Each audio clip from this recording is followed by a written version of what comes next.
এই মুহূর্তে শুরু করছি ভারত বাংলা 24। ভারত বাংলা 24-এ আপনাদের সবাইকে স্বাগত জানাই। তবে সবার আগে আপনার এই ভারত বাংলা 24 চ্যানেলটিকে লাইক ও সাবস্ক্রাইব করে অন্যদের পাশে থাকার সুযোগ করে দিন।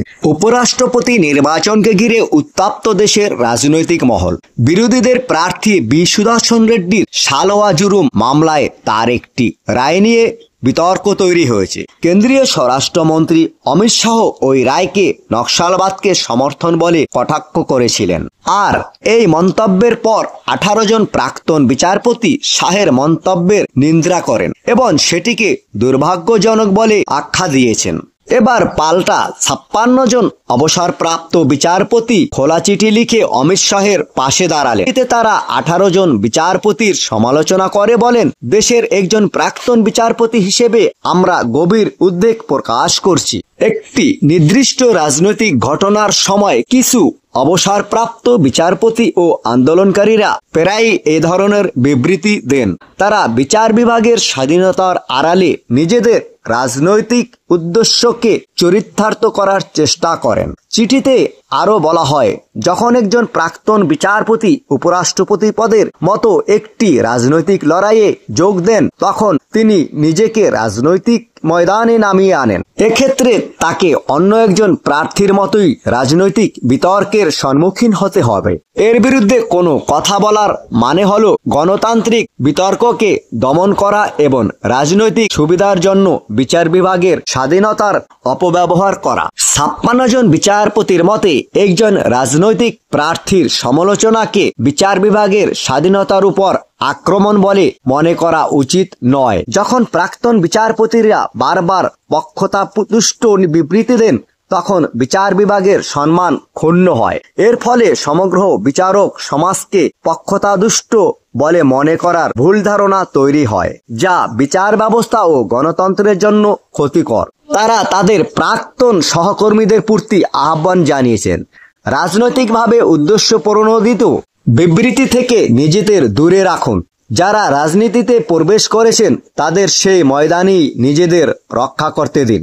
বিচার বিভাগকে এই ধরনের বিষয় থেকে দূরে রাখা উচিত। এর আগে অমিত শাহের মন্তব্যের নিন্দা করে যে 18 জন বিচারপতি বিবৃতি দিয়েছিলেন, তাদের মধ্যে সুপ্রিম কোর্টের প্রাক্তন বিচারপতি কুরিয়ান জোসেফ, মদন বি লোকুর এবং জে চেলামেশ্বরের মতো গুরুত্বপূর্ণ ব্যক্তিরা ছিলেন। তাদের দাবি ছিল শাহের মন্তব্য বিচার বিভাগের স্বাধীনতা প্রভাবিত হতে পারে এবং এ ধরনের মন্তব্য এড়িয়ে যাওয়া উচিত। এবারে আসছি আরেকটি বিশেষ ও গুরুত্বপূর্ণ সংবাদ নিয়ে। তবে সবার আগে আপনার এই চ্যানেলটিকে লাইক ও সাবস্ক্রাইব করে পাশে থাকার সুযোগ করে দিন। বিহারে রাহুল গান্ধীর যাত্রায় প্রধানমন্ত্রী মোদীকে নিয়ে কটাক্ষ নিয়ে তীব্র বিতর্ক।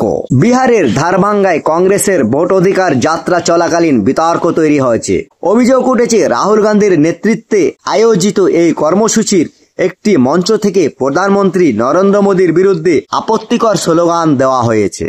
ঘটনাটি সিমরি থানায় অন্তর্গত বিঠৌলিতে ঘটেছে। সেখানে এই যাত্রার জন্য একাধিক মঞ্চ তৈরি করা হয়েছিল। জানা গিয়েছে, স্থানীয় কংগ্রেস নেতা এবং আসন্ন বিহার বিধানসভা নির্বাচনের টিকিট প্রার্থী মোহাম্মদ নওশাদ এই মঞ্চটি তৈরি করেন। স্লোগান দেওয়ার সময় রাহুল গান্ধী বা প্রিয়াঙ্কা গান্ধী কেউই মঞ্চে উপস্থিত ছিলেন না। ঘটনার ভিডিও ক্লিপে দেখা গিয়েছে, কংগ্রেস কর্মীরা প্রধানমন্ত্রীর বিরুদ্ধে আপত্তিকর ভাষ্য ব্যবহার করছে। উল্লেখযোগ্য যে রাহুল গান্ধী আরজেডির তেজস্বী যাদব এবং অন্যান্য নেতাদের সঙ্গে আসন্ন নির্বাচনের আগে ভোটার তালিকা সংশোধনের বিরুদ্ধে এই ভোট অধিকার যাত্রা শুরু করেছে। এই ঘটনার সামনে আসার তীব্র রাজনৈতিক প্রতিক্রিয়া তৈরি হয়েছে। বিহারে উপমুখ্যমন্ত্রী বিজয় সিনহা কংগ্রেসের তীব্র সমালোচনা করেছেন। বিজেপি নিজেদের অফিসিয়াল এক্স হ্যান্ডেলে এই ঘটনাকে অত্যন্ত লজ্জাজনক বলে অবহিত করেছে।